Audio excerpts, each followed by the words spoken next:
All right, well, look, I am in Melbourne, Australia today. I am joined by what I regard as one of the industry legends, Tim Nuttall. Welcome to the podcast. Thanks, Mark. Thanks for having me along.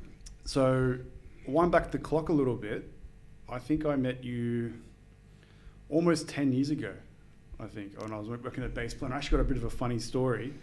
I was 21 at the time, and a support ticket came through to Baseplan. That's obviously what you use at the moment for your ERP. And somehow it landed on my desk. I don't know what happened. It landed on my desk. And then Andrew Ferry came out and said, "What are you doing? Like, why? You don't, like, make sure you don't stuff this up. It's Tim Nuttall." And I was like, who's Tim Nuttall? Like, who is this infamous person? And I went down and met you in person, and like, you were the kindest and like most welcoming person. So I think from like the moment I joined the industry, I always found you to be one of the very like welcoming and like helpful. Like, you're very honest and wanting to help people as well. And so, yeah, I thank you for your help in the industry. No, it's a pleasure. Thanks for the nice comments. Of course. So Tim, you run Access Hire in Melbourne. Yep. Now, maybe before we get into Access Hire, I want to understand the roots of how you got into the industry. Sure. So I've heard some stuff about how you got into the industry, but I want to hear it from you personally. Maybe you should tell me first, and then I can fill in the gaps. I can make up my own stories. So, like, what was your first entry point into the equipment sector? Well, I started with Rec Air Hire, who a lot of people, some of the older guys will know quite well. But they were a company that were one of the first into the rental industry. Started from a setup from wheeling the wrecker.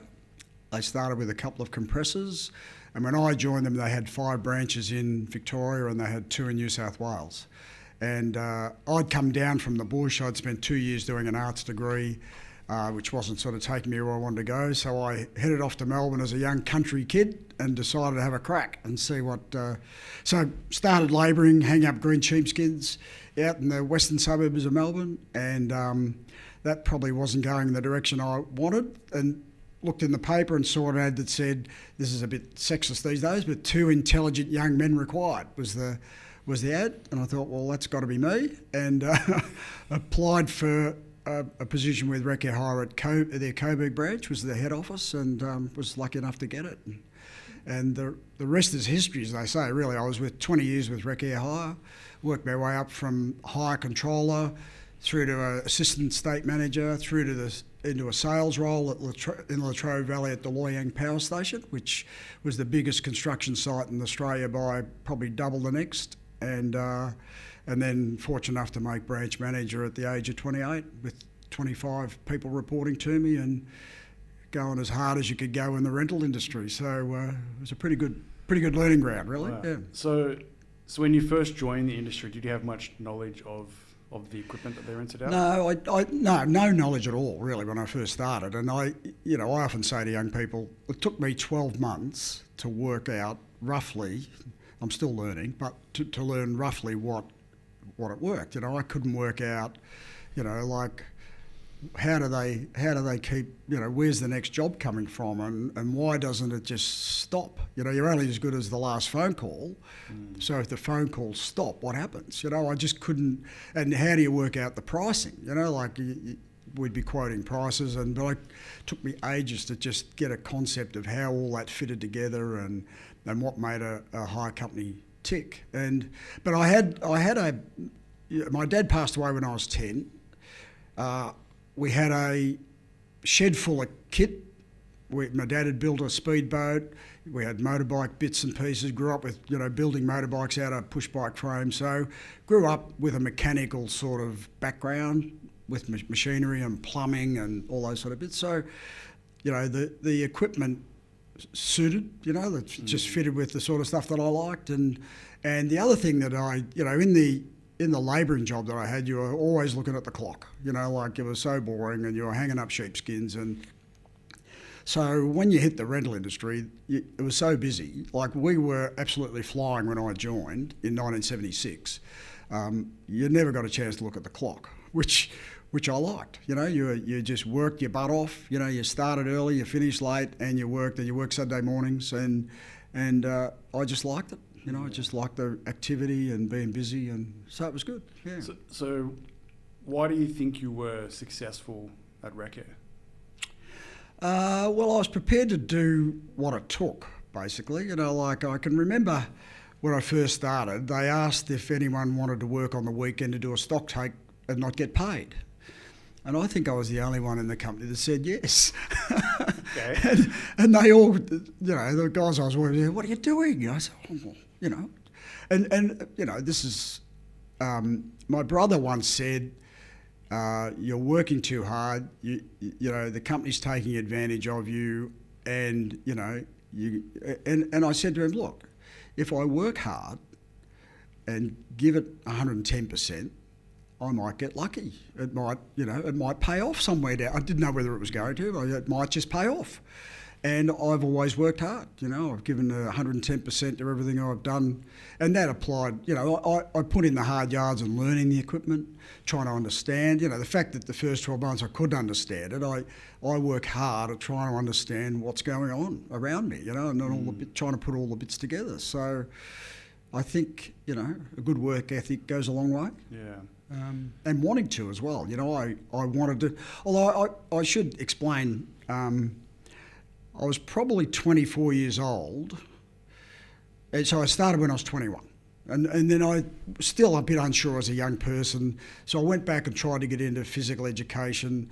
I had a look at being a social worker. I thought about other careers even while I was working at Recare. So it wasn't an instant, this is the way for me for the rest of my life. But when you don't have a dad, and you don't have, Mum worked in a shop in the country town, and you're looking for where's all this going and trying to work it out. The best thing about Recare was that it was a really positive environment. There were really people that were focused on positive attitude and, but when I was about 24 as a young guy, I'm looking around for someone who's going to bail me out, like where's the bunk up coming around?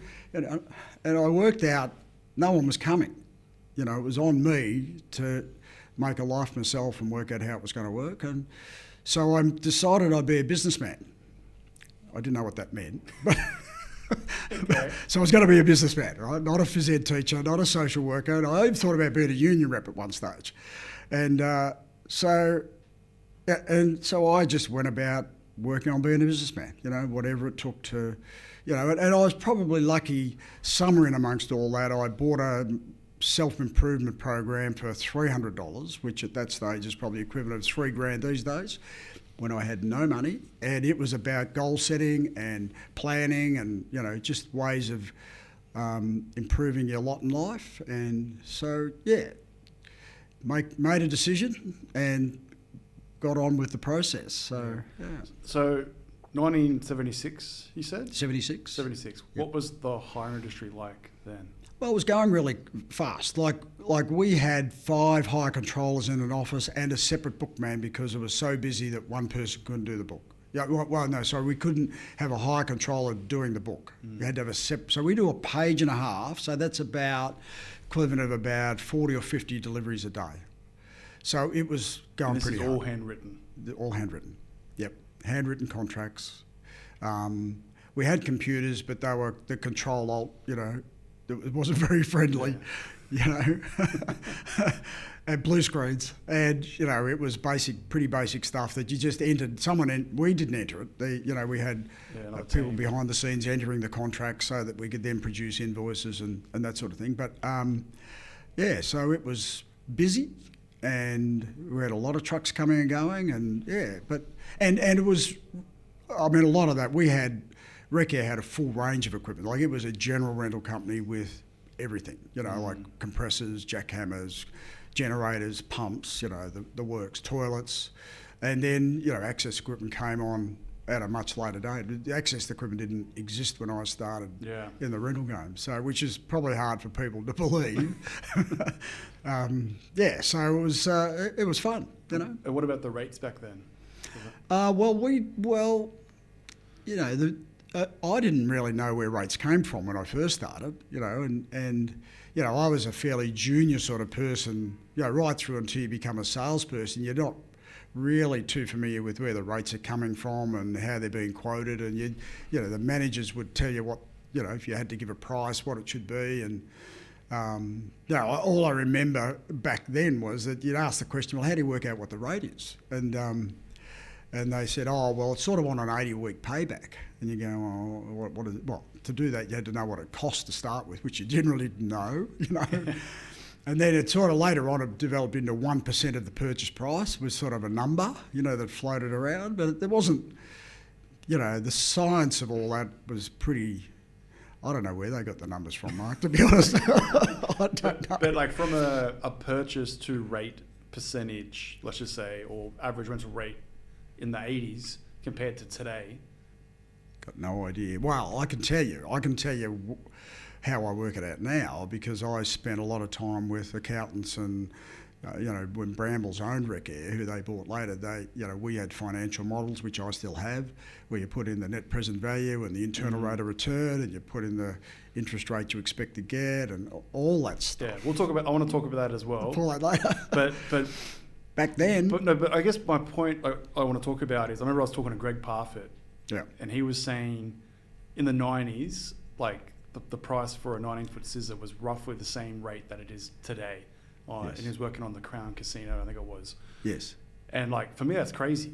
The fact that the rate is the same and it's 20 years ago is insane. So I guess my question was, in the 80s, were the rates quite high relative to today as well, or they were quite low like today as well? I think the rate's been eroded over time. For example, when I bought Access Hire 18 years ago, the rate now is half of what it was back then. But the purchase price has also come down. Like it used to be for a 19-foot scissor back in the 80s, about $30,000 for a 19-foot scissor. So now you can buy one for, pick a number, say 18,000. That'd be, without fudging the number too much, because there's a range of prices, a retail price, and then there's the prices the big guys pay, and there's a price, mine's in the middle somewhere. So, but somewhere the capital cost had come down significantly up until about 12 months ago, and now it's going back up due to supply shortages and exchange rates, and so the price to buy the capital has started to go back up for the first time in about 30 years. Yeah. And the challenge now to our industry is, what are we going to do with the rate? Because we've consistently chased the rate downwards. As the capital cost has come down, the people have been prepared to discount the rate even further. Now it's going the other way. It's going to be interesting to see if the industry can turn it around. Yeah, let's hope so. Yeah, well... If the finance of those equipment is going up, you would assume that the rate needs to go up. Well, you can't assume anything in this caper, Mark. It's all dependent on your competitors and whether they can see the light. That's where it should be heading, and then you only need one of our competitors to decide that they haven't. No, we're not going to do it, and that forces everybody else to stay where they are for a lot longer. So it's a fairly dynamic industry from a pricing point of view, and. I could spend another hour telling you. We will talk about pricing again on the podcast. Cool. So branch manager at Recair. Yep. Then what happened? Well, I was given the opportunity to come back to Melbourne as a sales supervisor, and that was a great job, looking after salespeople and working for a sales manager. And then I did that for a while, and then the position of assistant state manager, or really an operations type manager, came up working for this, and my boss told me he was going to get it and I was going to be the sales manager, which I was pretty happy about, and as it turned out, I ended up getting the operations manager's job. So I was then in charge back in the late 80s of 18 branches around the country, and it was pretty busy. I did that for about probably 6 years.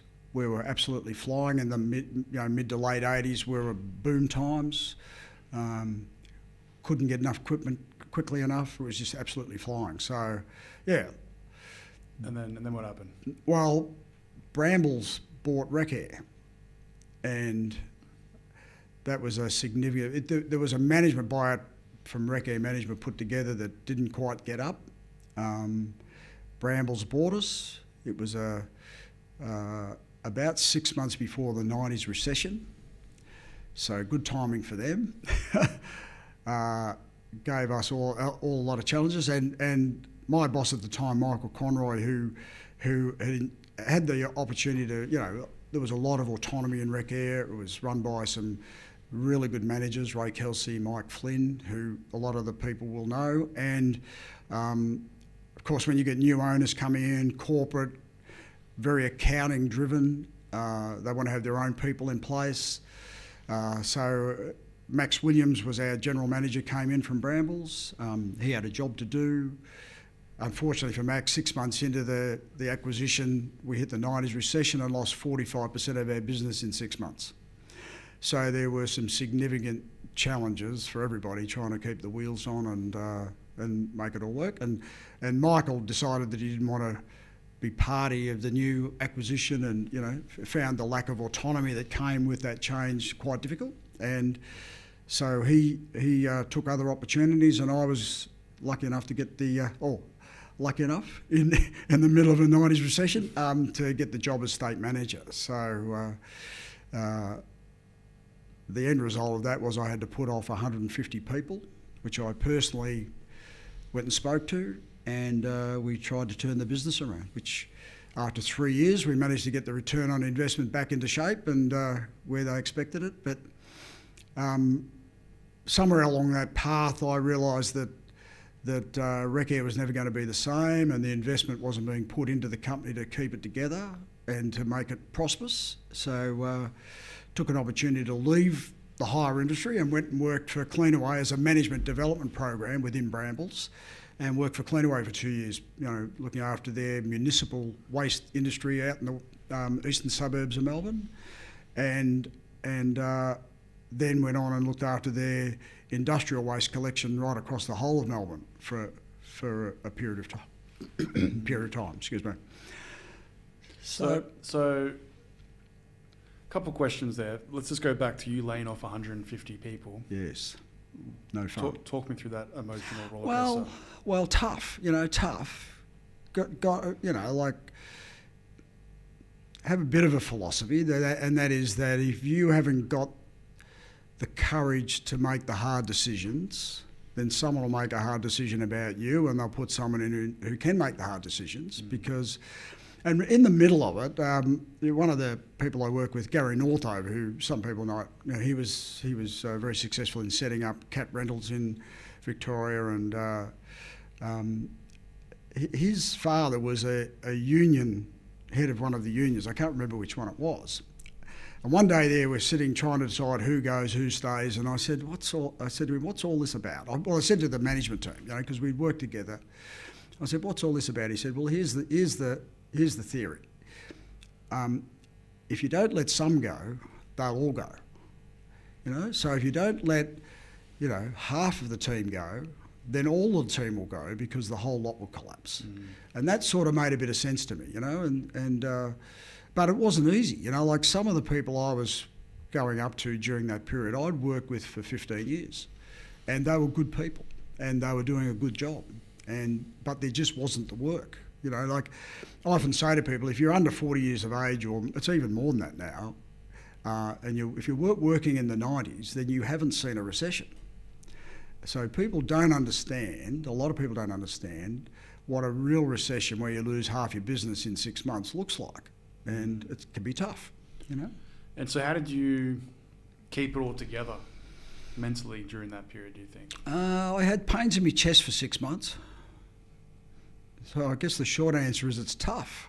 It's pretty tough. You're going up and putting 150 people off. It's not without some baggage, But the other thing is that you probably learn more in those tough times than you learn when it's going pretty well, and so you learn some art. Like I ended up, for example, I was fortunate. I'd seen a gentleman who ran McConnell Dow, managing director. I'd been able to go and visit him a couple of times, and he was signing. He had sites all over the country, but he signed off on every invoice in his organisation. I thought, well, So when we got into really tough times, I thought, I might go and sign every invoice and just see where the money's going, And it was a real eye-opener. So if you ever want to know what's happening in your business, go and sign off on every invoice, and you go, what's this? Like it's just a real light bulb moment sometimes on, gee, is that where the money's going? And I still do it. I still sign every invoice that we pay in our organisation so that I know where the money's going. Mm. And so those tough lessons that you learn in really tough times, And I've learned some interesting lessons about how you manage restructure. And I've heard there's a company going through a restructure at the moment, and the way they're going about it is not working very well for them. They've got people jumping ship all over the place, and part of that is because they flagged the change in advance before they'd made the decision of who's staying and who's going. So if you're making major structural changes to your business, you make them behind closed doors. Make a clear decision about what has to happen for the survival of the organisation.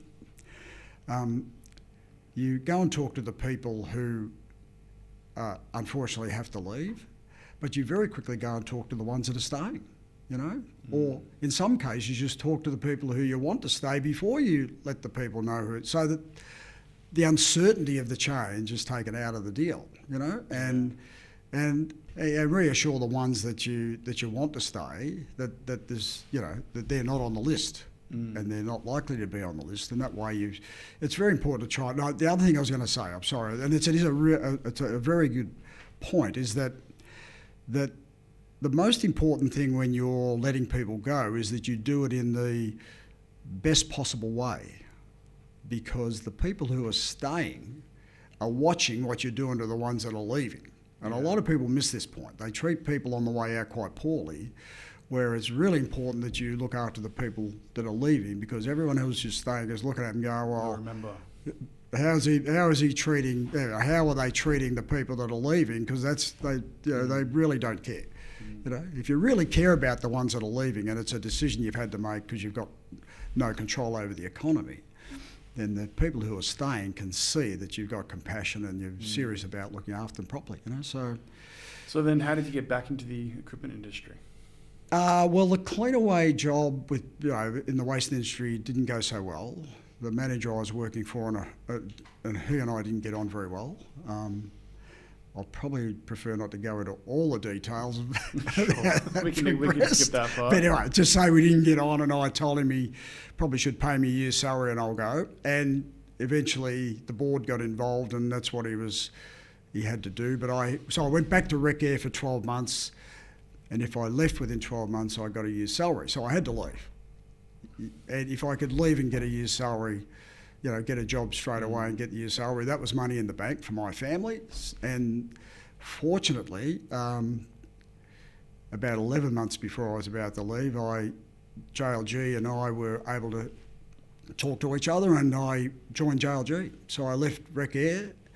I did some assignment work for Max Williams and the company. I went to Sydney for 5 months, travelling up and back. So it wasn't an easy period. It wasn't like I was sitting back enjoying it, just having a free ride. But I travelled to Sydney and back Monday to Friday, and helped Gary Northover, who was looking after the New South Wales branch at the time.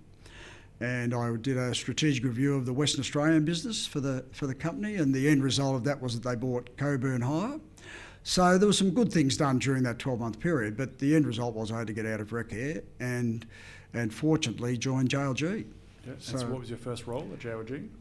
My first role was looking after Australia and New Zealand as the general manager, and I did that for probably 2 years. And then my boss, Jeff Campbell, who a lot of people in our industry know, who's quite a brilliant person, Bill Lasky, who was the president of JLG, said he's strategically the smartest person he's ever met. So it's not a bad rap. And he did an awesome job in Europe when he went there. Growing the business for JLG was just an outstanding result. So Jeff was my boss. He was living in London, and I was looking after Australia. And then he gave me the opportunity to look after the whole of Asia, which was everything from India right through Asia up into Japan, China. So I did that for probably 6 or 7 years, and And how helpful was it you working in the hire industry and then joining an OEM, do you think? I think it was really good that because something like 80% of all pieces of access equipment go into the hire industry. So, although probably a little bit less in Asia because the hire industry was still developing stages. Although, like in places like Singapore with Galman, Desmond Ong, he was a very sophisticated operator. Hong Kong was operating fairly well rental, but in other places they were still learning about rental, trying to understand. In China, it was basically didn't exist at all. In India, it didn't exist when I was going to India, where now it's quite developed. So. Yeah, it was an interesting market. But we went in Asia. We went to market in the traditional form where you had distributors in each country. Often those distributors were rental companies. So that's the more traditional channel to market, if you like. Where in Australia, the manufacturers go direct to market themselves, except in some cases they have retail agents, but to the rental companies they generally go direct. So, and Jeff Campbell took that model, the Australian model, to Europe and sort of changed the face of the way the company went to market in Europe, which was, turned out to be quite successful and still the model they use in a lot of places. So, yeah. Wow. And so doing that JLG, so obviously Access Hire is focused on access equipment. Yep. Working at JLG, did that sort of pique your interest in eventually buying and starting your own hire company? Well, probably not. I never had a great ambition to own my own company, although I'd made a strategic family decision that I wouldn't risk our family money, if you like, for want of a better description, on owning something or buying something until my children's education was complete.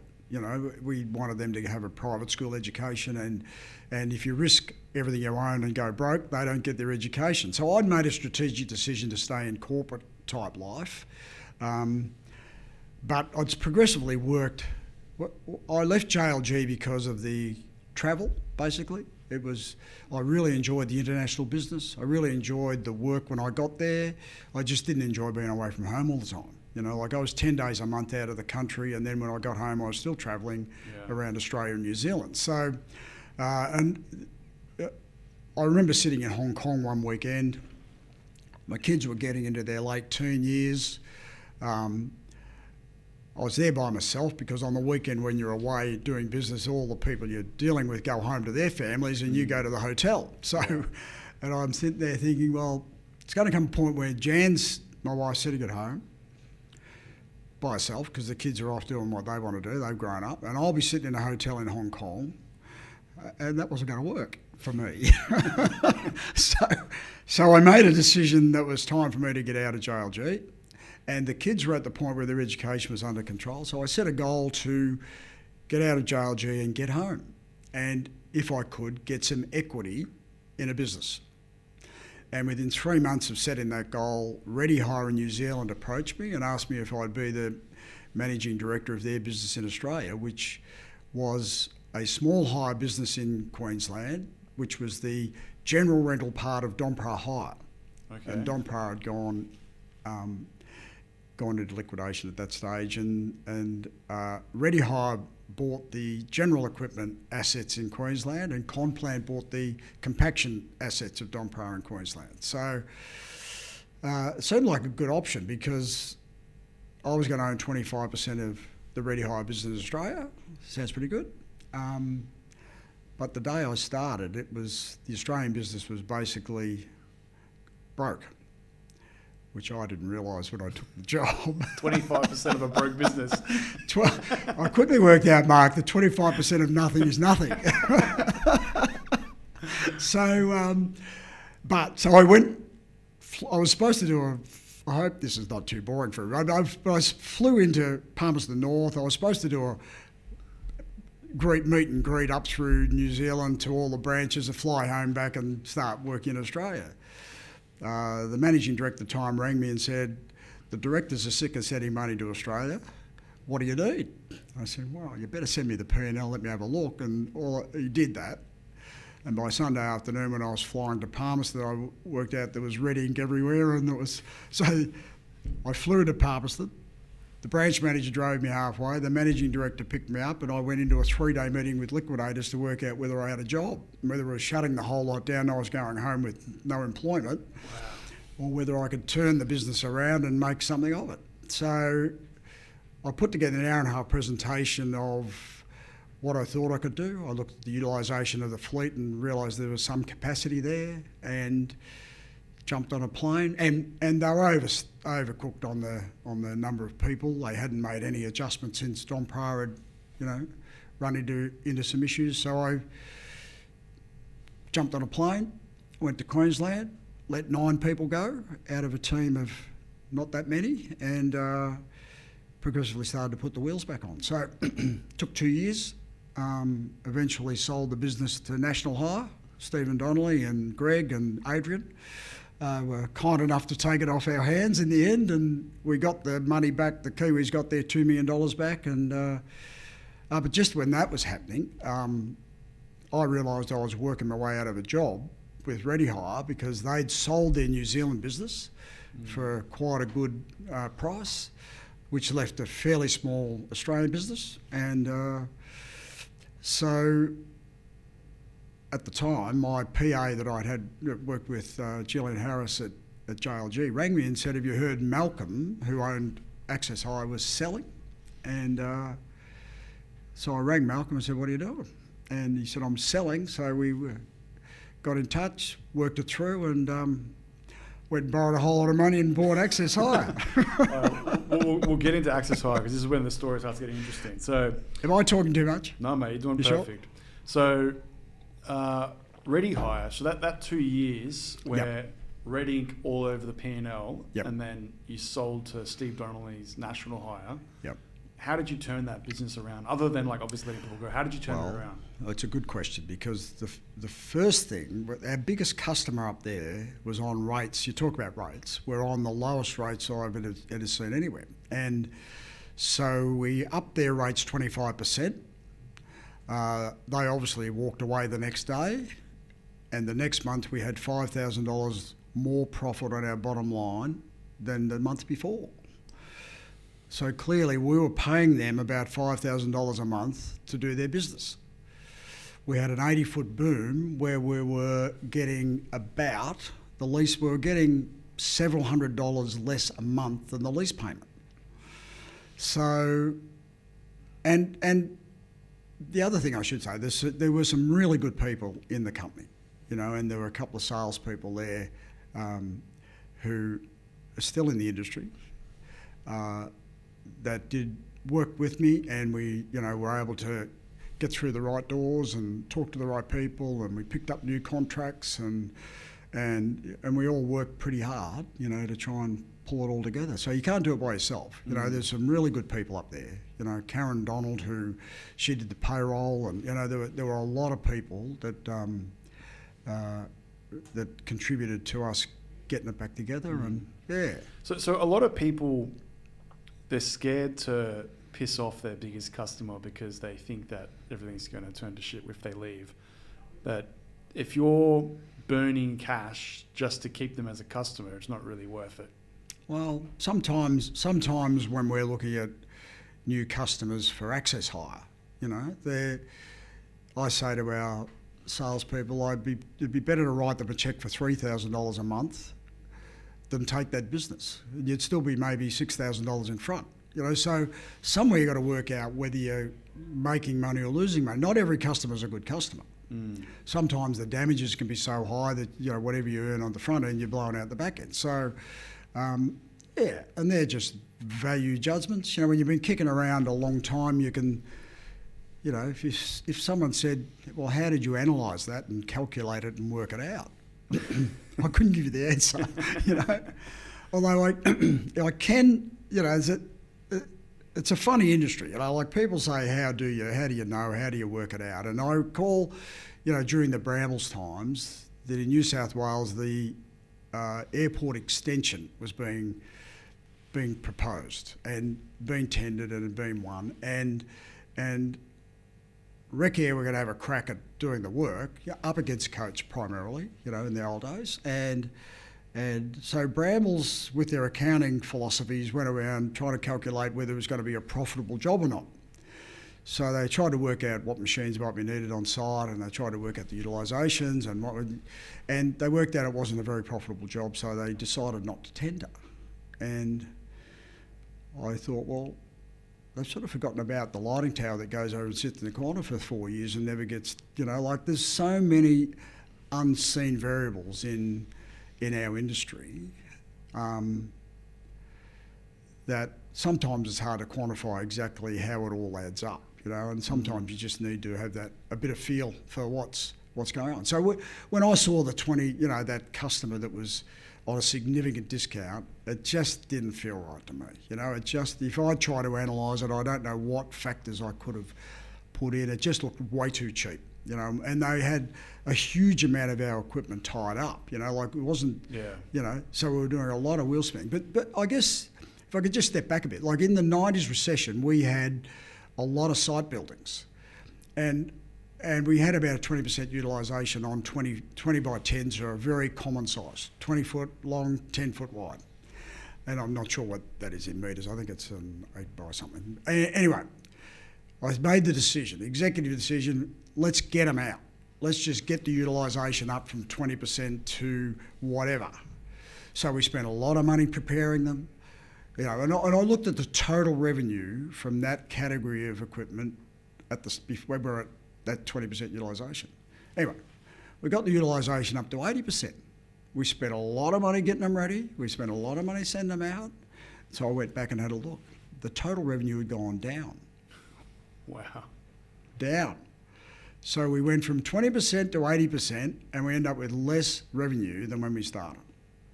So the rate we had to do to get them out, because revenue is rate times utilisation. One or other kind of fee. If you get one or other completely wrong, you end up with less revenue. And that's what happened. So I learned a very valuable lesson that utilisation doesn't necessarily solve the problem if the rate's not right. Yeah.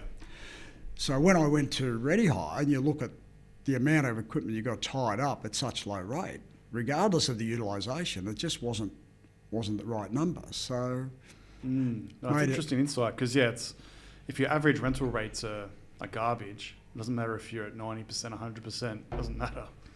No. Yeah, very interesting. So take out some money and you take a risk and you buy Axis Hire? Yes. How many machines did you have back then? We started with 164, but can I just pay my wife a bit of a tribute? Okay. I said to her, what are you prepared to risk? Like it's a family deal, She said, everything, but we're lucky enough to have a holiday house, and luckily it was in our super fund. She said, everything but the house at Sorrento.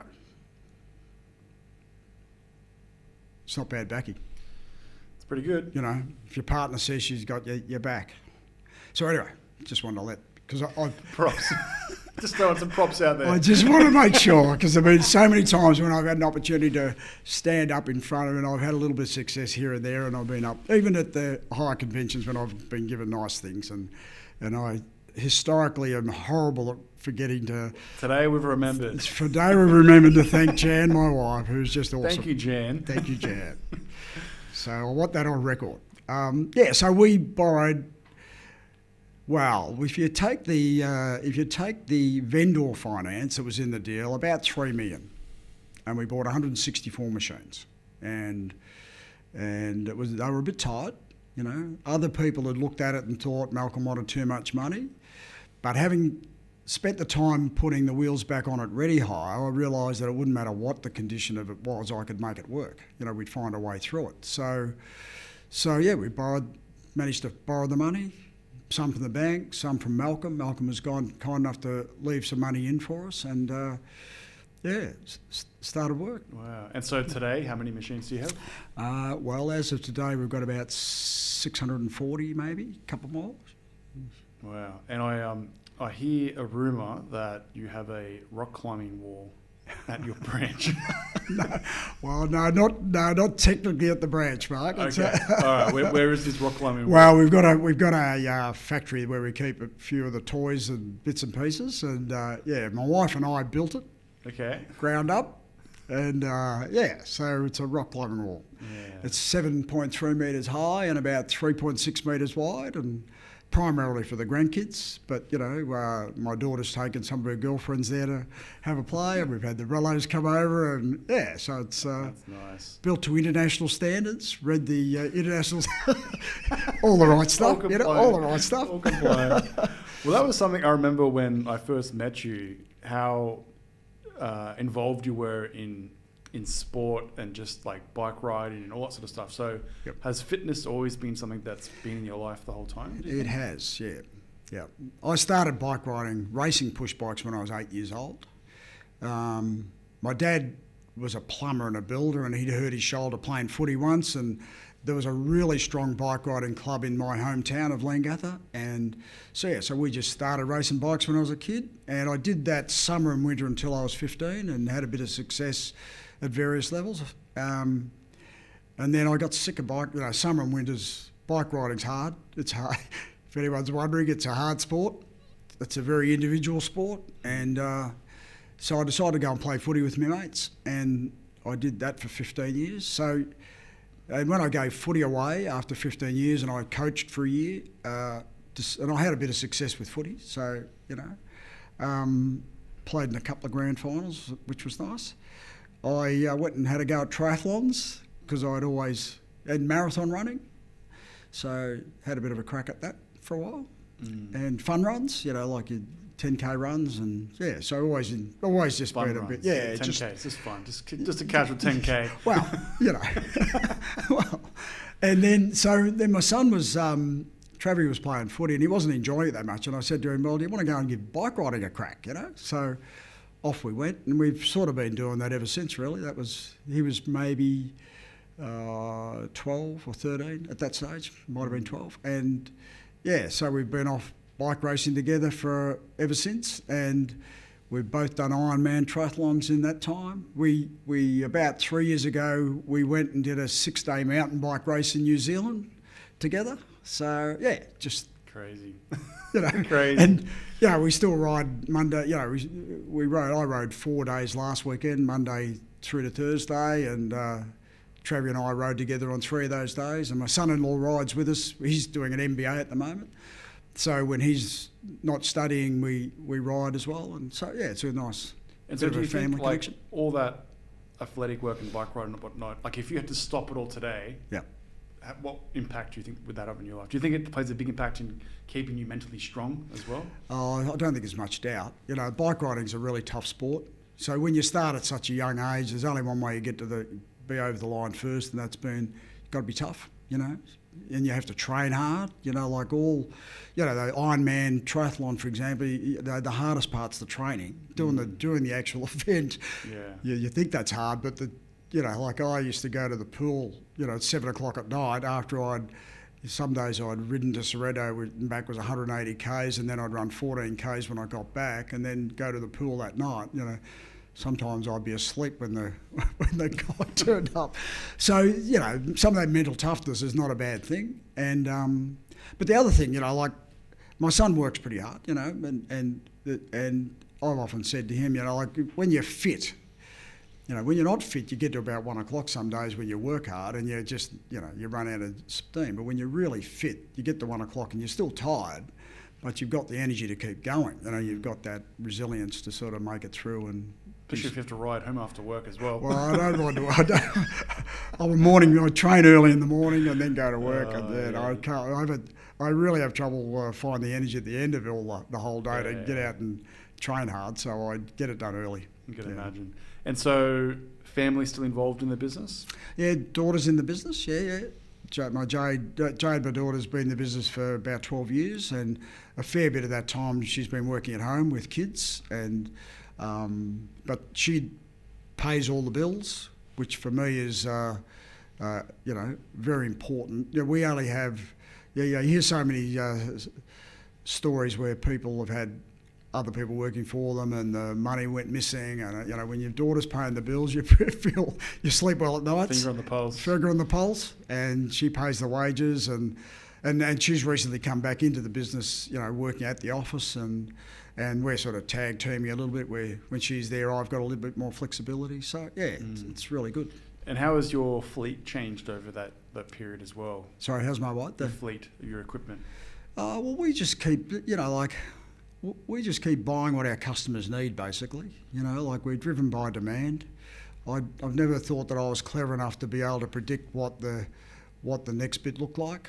I've been a bit more speculative on a couple of things recently, like the Athena Jibby boom lift was, I saw that at Balmer at the show and thought it looked pretty good, and so we took a bit of a punt on that, and it seems to have worked out. Our customers really like it. So, but I've used, one of my approaches has always been to rehire when the customer wants it, and if they want it enough, you go and buy it to fill the gap, and it seems to have worked fairly well for us. I've never thought I was clever enough to work out what they want, so rushing off and buying a whole lot of stuff in advance, hoping they might need it's never been my go. I'd rather wait till you build the demand and then go and purchase it to fill the gap. So, yeah. And are your customers asking more about electric machines? Is that something not yet, although there's a big I read a lot of the international rental magazines and access magazines and try and keep in touch with what's happening around the world generally. Because of my involvement with JLG, you just meet a lot of people, and so you like to just keep in touch with what everybody's doing. And there's a real strong green movement. You look at Bowles in Europe have said they're going to be green by 2030. So I went and did an add up of how many electric machines we had, Mark, just to work out where we stood, and something like 92% of our fleet is electric. Wow. So that's a good start.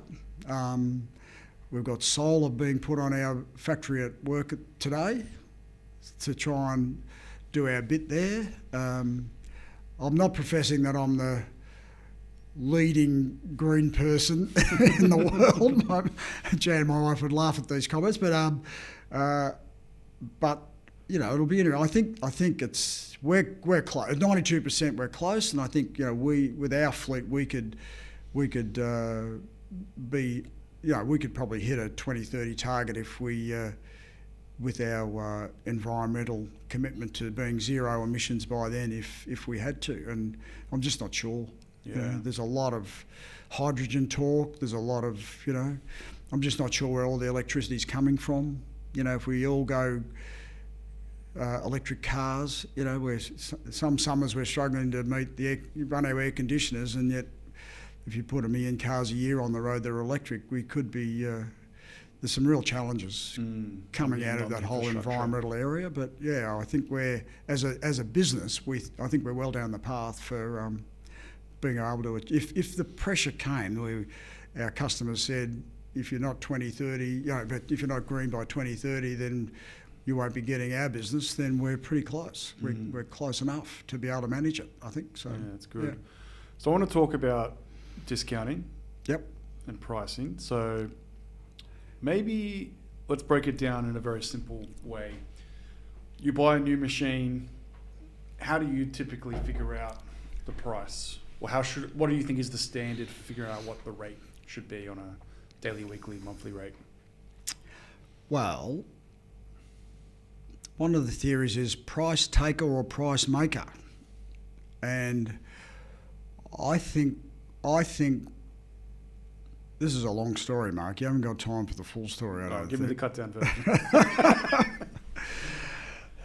The long version is that we live in an oligopoly where any one player of enough size, which is most people, if they hit your customer with a price that's, say, 10% or more below your price, there's a really high risk you're going to lose your customer. So we aim to be competitive in the market. We aim to be within the 0 to 10% range, so we're getting more for our good service and our good performance. But we're always cautious never to be more than 10% outside the range, because you're probably going to lose that business if you're not careful. Does that explain it in the very simple? Yeah, but I think also, like, if you buy a machine for $50,000, how would you calculate what you think the rate should be? Like, you were talking before about doing the finance calculations, all that sort of stuff. So, like, for someone that's never been in the industry before, that's listening to the podcast, wants to know, hey, how did you come up with that daily rate? Like, what are some of the basic numbers do you think that businesses should be following to try and calculate the ROI on equipment? Well, one of the things, I've done the NAB business survey thing for 20 years. And one of the things they ask me is, what hurdle rate do you use for your investments? Right? And I go, well, some of the rates are so low that if you do try and do your ROI on the current rate on the current capital, they don't add up. So the way we manage our business is that we have older assets that primarily pay for the new assets until such point as the asset value on the older ones start to get written down to a point where they are successful. Now, I'm sure there's some accountants out there that just cringed. I was going to say. Ducked under the table. What is this guy talking about? But I have financial models that if you plug the numbers in on the current rate, current capital, and keep in mind that some of the big guys buy significantly less than us, so their capital cost on a 19-foot scissor might be $2,000 or $3,000 less. So if we try and set if we set a hurdle rate of a return on investment on our purchase price, and then try and compete with that price against others, you're probably not going to get the work. So you've got to be mindful of where you sit in the market. What should a payback period typically be? Like, what would be the normal guidance set? Well, it used to be when interest rates were in the sort of 8-9%. If it was around 130 weeks, 115, 130 weeks payback. So whatever your weekly rate is, times 130 weeks should pay back your asset, roughly. Yeah, and then so. You mentioned before that you want to keep within that 10%, and then you keep the customer through service. Yep. So, like, what would you define as good service? Like, what does that actually mean to your customer? We try and talk to our customers about making their job easy. Our job is to make their job easy. So that includes getting there on time. That includes not breaking down. That includes, all our stuff has got to be checked every 90 days. But, then we try and add value. We've got products that other people don't have, And I guess there's been times where some of our bigger customers need support with Australian standard sort of stuff, So because of my background, I'm able to assist where others might find it tough, So it's the value add that you provide to your customers. For me, we're here to make our customers' life easy, we're a small part of their overall. Like rental is, we think we're the main game. We're not the main game. We're here to supply them and supply their people with something to get their job done, and that means there's the big. If our machine breaks down, the cost of our machine is microscopic compared to the cost of the labour of the person who's sitting on it. So the downtime can kill you. It could kill them. If they have regular breakdown, the lost production and the cost of that, the labour sitting on that machine relative to the cost of the machine, we pale into insignificance. So our job is to make sure they get what they want on time. And we supply a service where we go and make sure they get the right machine for the job, because the freight cost these days is quite high as well. So if you send the wrong stuff out, the biggest cost is swapping it out and getting the right stuff out there. So we spend a lot of time working with our customers to make sure they get the right thing, and we don't give them stuff that's too big, where they're paying more for than what they really need. So it's a whole package of caring about your customers, basically. If you really care. It's hard to work with a business. Like, why would someone want to work with them? Like, that's like probably the key thing. The fact that you make, as you said, make your customer's life easy. Like they call up, they just want a machine. Does the machine arrive on time? Does it work? Does it fit the purpose? If you want to pick it up, they can't pick it up. Like all that sort of stuff. Exactly. Billing is accurate based on what you agreed on the rental contract. Exactly. And we've got a philosophy, and I hope that our people share this, that if they're good enough to ring us, then we make the effort to look after them. You know, like we supply a lot of battery electric stackers now for our customers. Now, we don't own any, but about 2 years ago they started ringing us, and all of a sudden we went from sort of hiring one every 3 months, and now we've had up to 15 on rehire. And they're such a unique sort of bit of equipment where they have different sizes and different weights, and there's so many variables that I don't really want to own the variables, you know, because the day they want one, I'll have one sitting there that's not quite the right size, and I have to go and rehire it anyway. So I make a strategic decision not to own them. Although when I was with Recair, we owned them, and I'm familiar with them. I know what they do. I know how they work. I know where they fit in the industry and all that sort of stuff. But I don't want to own them, which people might think is a bit weird. But but the customers want to ring us. We get it for them. We supply it. We service it when it's on site. We look after it, and we take it back when it's finished. And so for some reason, the customers have found it more convenient to ring us to solve that problem than to go to the specialist forklift people who have battery electric. Now, I'm not sure why. I'm hoping that it's because we do a good job and we've solved their problem. And if they're good enough to ring us to solve their problem, then we'll solve it for them. But I'm not sure. Yeah. So another thing I want to touch on, you mentioned like the word rehire, sub-hire, cross-hire. There's probably a few different terminologies there. Yep. How do you manage a good relationship from a sub-hire standpoint? With the competitor, you mean? Yeah. Well, we try and be nice people. I've just heard so many stories of people getting burnt because they start making so much more money off the sub-hire and then they almost just cut them off. Not naming any companies, but you know what I mean? Like, I've done that. Yeah?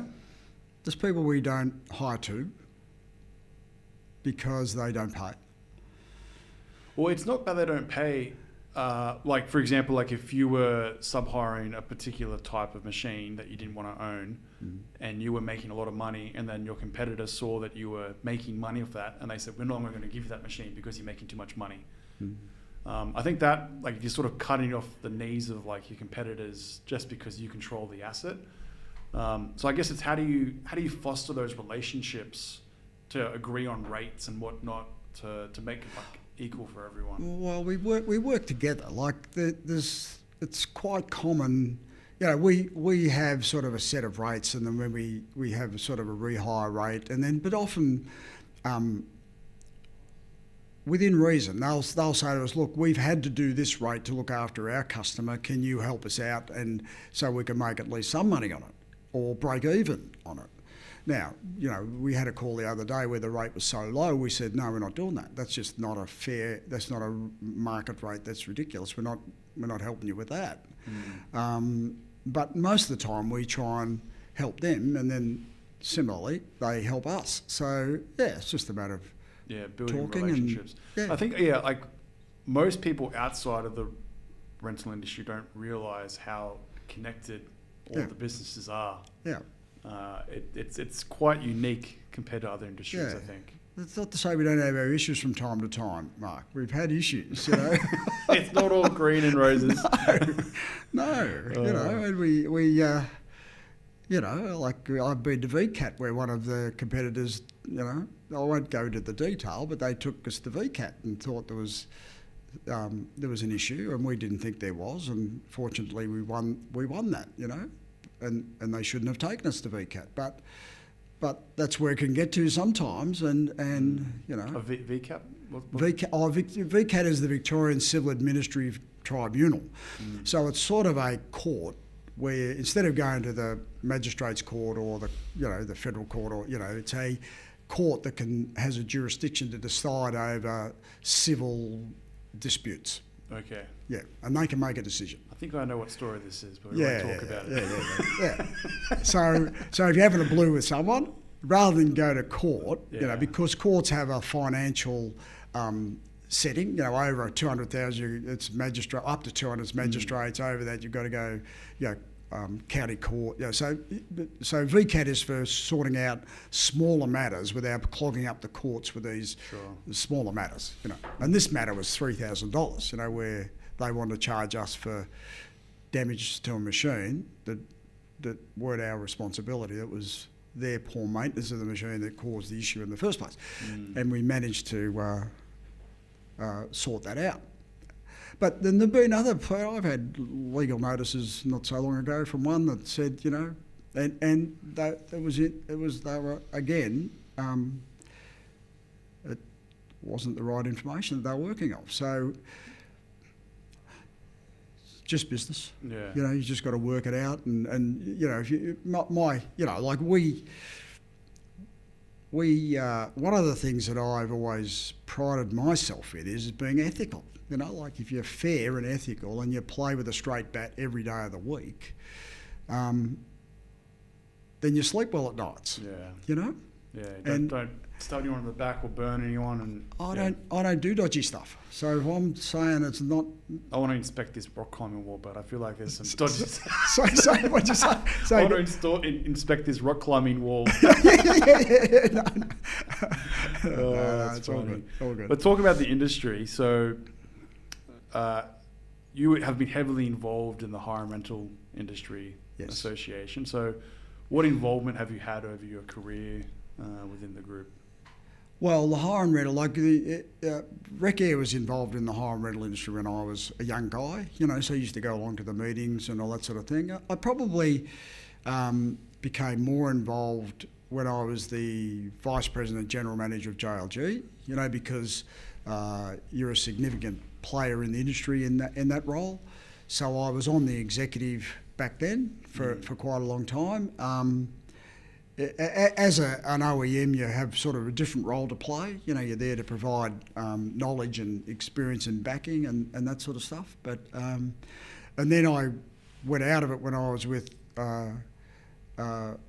Ready Hire for a while, and then when I bought back into Access Hire, it was at a time when there was a fair bit of craziness with rates in the industry, and I made a decision that perhaps with my experience and background I might be able to provide some stability, you know, in the industry, just by being the Victorian State Manager and getting involved at that local level, and which I did, and that gets you onto the next, you know, as the state president, you get onto the national executive, so to speak, and and it sort of just went from there, really. And you get a lot of value from attending like the conventions and all that sort of stuff. Yeah, well, it's interesting. I was talking to people that we had meetings last week, and I was talking to people. There was a gentleman came out he'd been the president of the American Rental Association, and he came out to one of our conventions, and he said in his speech that someone said to him that you'll get more out of being involved in the association than what you put in.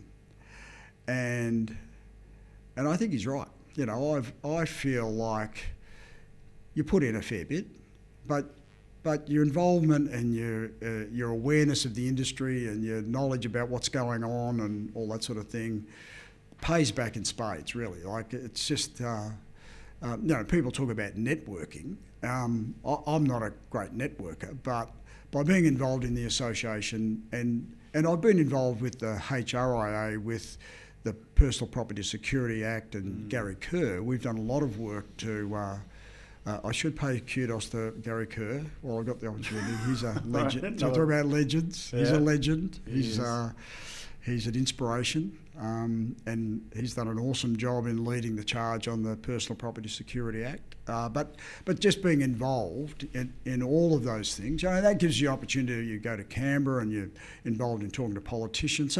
So by being involved in the association, you get experience that and you're involved at board level, so you get board experience. So if there's anybody out there listening about whether you should or shouldn't, you know, and Ash Woodcock has just joined as the Victorian president of the HRIA, and he's a brilliant young guy, you know, and the experience he's going to get out of board levels and all that sort of stuff will be, you know, it's stuff you spend a lot of money trying to get it elsewhere, you know, to get that experience and the involvement. So yeah, I've you know got a lot out of it, put a lot in. So and then even from a junior level, like I know you're involved in their mentoring program and the Women in Hire program, so like also giving back to the next generation as well. Yeah, well, that's been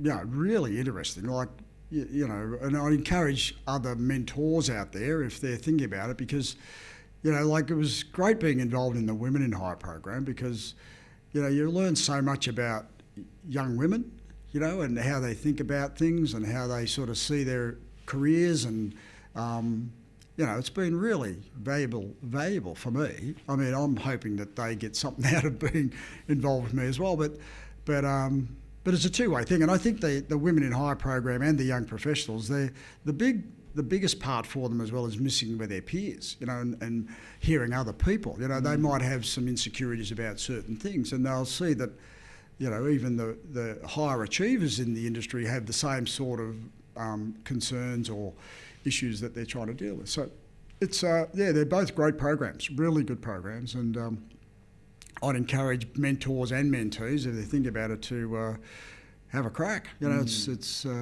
and you meet a lot of other, even when I meet the other mentors, you learn a lot from them, and you never stop learning. There's always something interesting. And it's also just getting a perspective of the next generation as well.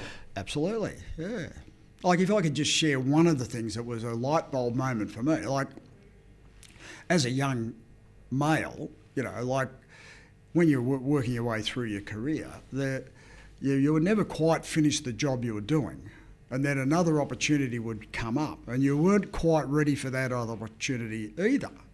But you go, oh, I'm just going for it, I'm just going for it. Just, you knew you hadn't finished and developed as much as you should have in, say, the sales role, but a branch manager's role come up, and you knew you weren't ready quite for that either.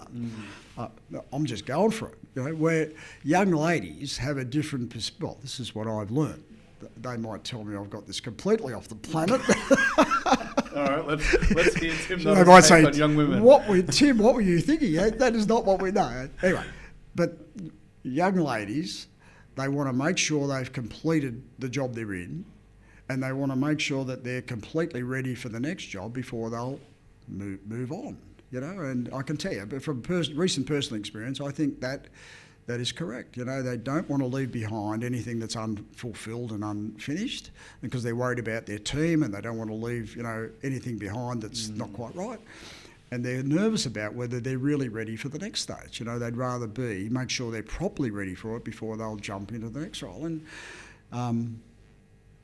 my advice to them is just go for it. But, that's a male perspective. Well, there's a couple of things there. It's those sort of people, I'm sure there's males and females in that category, need to be reassured that you can do it. You can do it. Put yourself out there. It's a great learning experience. Exactly. And then there's also a group of people that need to learn that you should never, leave a trail behind you as well. Well, that's the critical. I counsel young people, if you are moving, make sure that you don't drop your bundle on the one you're in at the moment, because I've seen people who get a promotion and they just let what they're doing fall away completely, and all that people remember is what a terrible job they did just before they left, because they didn't care anymore. And make sure you give 110% on the way out is really critical, I think. So So a couple more questions. Over your career, who do you think has played a big influence on you from a mentor perspective? Yeah, that's a good question. I've heard you ask this question of one of the standard ones. A lot of people, and I've contemplated. Well, I don't think I've had some really good learning experiences along the way. Like, when I was a young guy, I worked on a farm with a chap named Bruce Douglas once, and he was hard as nails. I was up at 4 a.m. milking cows. I was hoeing rushes all day, and I was milking cows 3 till 6 o'clock at night, exhausted, when I was 18 years old. And so he taught me how to work.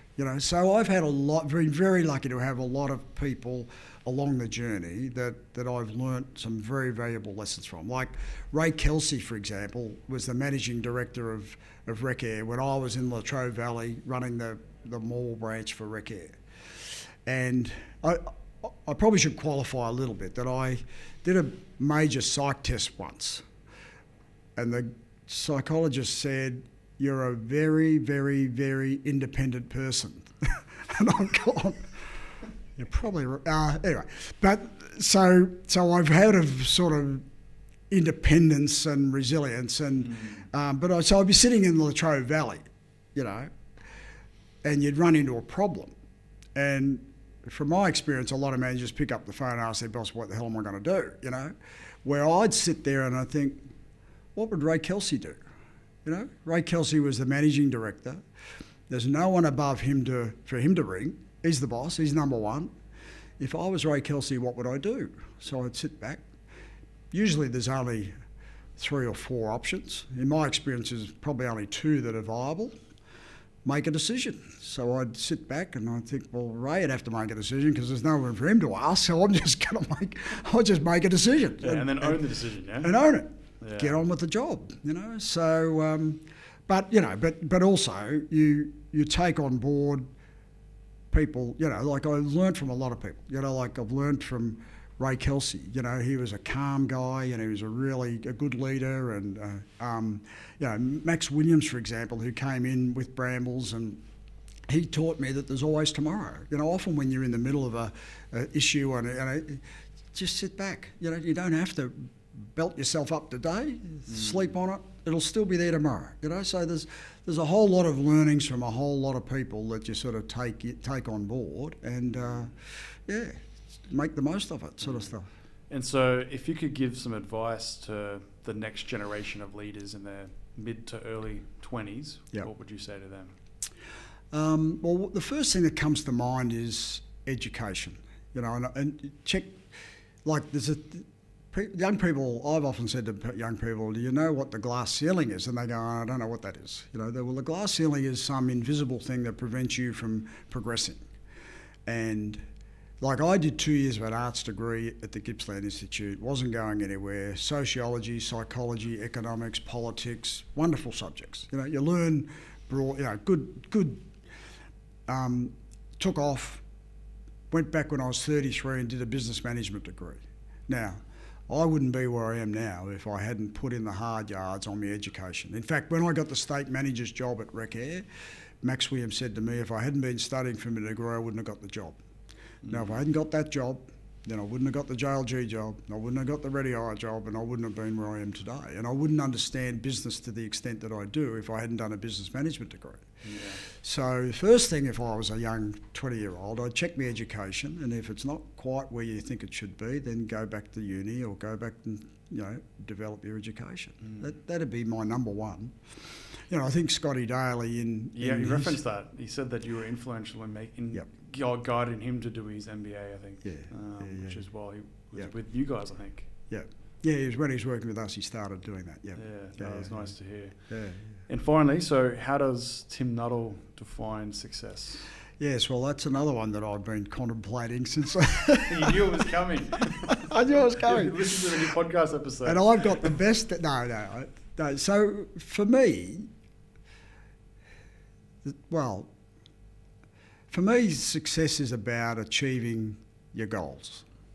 You know, like to do a 6-day mountain bike race in New Zealand with your son and finish it. For me, that's success. You know, to have your family healthy and happy. You know, to do an Ironman triathlon. I had a set of goal when I was in corporate. I had to do an Ironman triathlon. I crossed it off because I didn't think I'd ever get there. You know, to have a company that. You know, there's a lot of talk about hard to get people at the moment, you know, hard to find people to work for you. And we've got a good, really good group of people working for us, and I think they like coming to work, you know, which is good. So to have a company where people enjoy coming to work, and we have a family first policy, you know, so if you've got family issues, they come first, you know. So to be able to, you know, for me, success is about, you know, achieving your goals and you know, I've got a bit of a theory, Mark, that, you know, they don't count the score on your life until you're pushing up poppies. Okay. That's when they count. Until then, the game's still on. You know, you're still playing the game, and so, you know, and there's a guy buried up in a cemetery up in Walhalla, which is an old mining town where my grandmother lived in 1913. You know, and his name's Dendy, and there's a Dendy Street in Brighton that's named after him. He died a pauper in the Walhalla, and he's buried in the Walhalla, and he died broke. So, you know, and there's a guy up buried up in a cemetery up in Walhalla, which is an old mining town where my grandmother lived in 1913. You know, and his name's Dendy, and there's a Dendy Street in Brighton that's named after him. He died a pauper in the Walhalla, and he died broke. So, success is an intangible, like it's personal, it's not about how much money you've got, it's about whether you're achieving the things that you think are important in life and whether you're contributing. And so it's I don't know whether that answers your question. No, it's good, mate. It's good. All right, Tim. Well, look, as I said, I really appreciate what you've given to the industry over your career, and you're clearly one of the good guys, I think. And thank you for coming on the Rental Journal podcast. Yeah, thanks for having me, Mark. It's been awesome. Yeah.